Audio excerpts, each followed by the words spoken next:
சற்று முன் கிடைக்கப்பெற்ற மிக முக்கியமான செய்தி ஒன்று வெளியாகி உள்ளது. 2 ஆண்டுகளாக தலைமறைவாக இருந்த அமைச்சர் செந்தில் பாலாஜியின் தம்பி அசோக்குமார் இன்று சென்னை முதன்மை அமர்வு நீதிமன்றத்தில் அமலாக்கத்துறை அதிகாரிகளது கண்முன்னாலே வழக்கறிஞருடன் ஆஜராகியுள்ளார். அமலாக்கத்துறை அதிகாரிகளாலும் பாதுகாப்புத்துறை அதிகாரிகளாலும் தேடப்படும் குற்றவாளியாக இருந்த அசோக்குமார் அவர்கள் எங்கு இருந்தார், இத்தனை மாதங்களாக அவர் எங்கு தங்க வைக்கப்பட்டிருந்தார், யாருடன் கட்டுப்பாட்டில் இருந்தார் என்ற அனைத்து கேள்விகளையும் நீதிமன்றம் அவரிடம் கேட்டுள்ளது.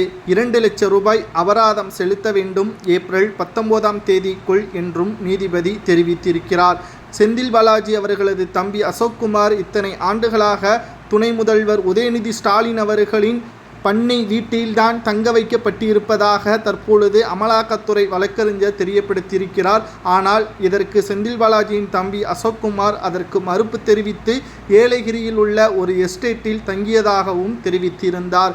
மேலும் எதற்காக நீதிமன்றத்தில் ஆஜராகவில்லை என்று கேட்டபொழுது அமலாக்கத்துறை அதிகாரிகள் என் மீது பொய்யான குற்றச்சாட்டுகளை சுமத்துவதாக நான் கேள்விப்பட்டேன், அதற்காகத்தான் நான் தலைமறைவாக இருந்தேன் என்றும் தெரிவித்திருந்தார். தற்பொழுது செந்தில் பாலாஜியும் 15 மாதங்கள் சிறையில் இருந்து அவர் ஜாமீனில் வருவதற்கு மிக முக்கியமான காரணமாக இருந்தது அசோக்குமார் தான். ஏனென்றால் அசோக்குமார் தான் மிக முக்கியமான குற்றவாளி என்று அமலாக்கத்துறை அதிகாரிகள் வழக்கு பதிவும் செய்தது. இந்த வழக்கில் அமைச்சர் செந்தில் பாலாஜியுடன் 2222 பேர் குற்றம் சாட்டப்பட்டவர்களாக சேர்க்கப்பட்டிருக்கிறார்கள் என்று அமலாக்கத்துறை அதிகாரிகள் வழக்கறிஞரிடம் தெரிவித்திருக்கிறார்கள். தற்பொழுது செந்தில் பாலாஜிக்கு எதிராக சட்டவிரோத பண பரிமாற்ற தடை சட்டத்தின் கீழ் அமலாக்கத்துறை பதிவு செய்த வழக்கில் சென்னை முதன்மை அமர்வு நீதிமன்றத்தில் ஏற்கனவே வழக்கு நிலுவையில் உள்ளது. இந்த வழக்கில் அமைச்சர் செந்தில் பாலாஜிக்கு எதிராக கடந்த 2024ஆம் ஆண்டு அமலாக்கத்துறை அதிகாரிகள் குற்றப்பத்திரிகை தாக்கல் செய்ததும் குறிப்பிடத்தக்கது.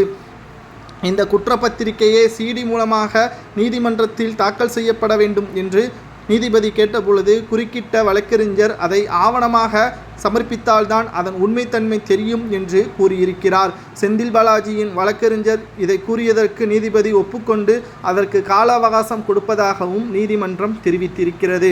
செந்தில் பாலாஜிக்கு எதிராகவும் அவரது தம்பி அசோக்குமாருக்கு எதிராகவும் அனைத்து ஆதாரங்களையும் நீதிமன்றத்தில் சமர்ப்பிக்கும் பட்சத்தில் 7 ஆண்டுகள் முதல் 14 ஆண்டுகள் வரை சிறை தண்டனை கொடுக்கப்படலாம் என்ற தகவல் வெளியாகியுள்ளது.